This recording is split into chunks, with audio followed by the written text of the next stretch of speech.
Hello everyone, welcome to my channel, CAD Like Mad. Before we start, please press on the like button, subscribe and hit the ring button to get notified when we upload a new video. And now, let's start. In next videos, we are going to cover AutoCAD tips and tricks, including using Lisp, C Sharp, and so many other customized command tricks to facilitate the work and shorten the time.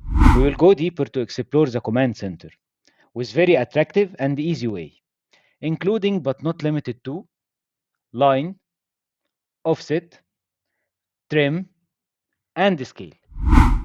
I'll also give you an easy guide on how to create things, step by step from A to Z, as dynamic blocks and the multifunctional blocks. Finally, you would be able to communicate with me in order to solve any AutoCAD issue, and also suggest whatever topics you need me to cover in the upcoming videos.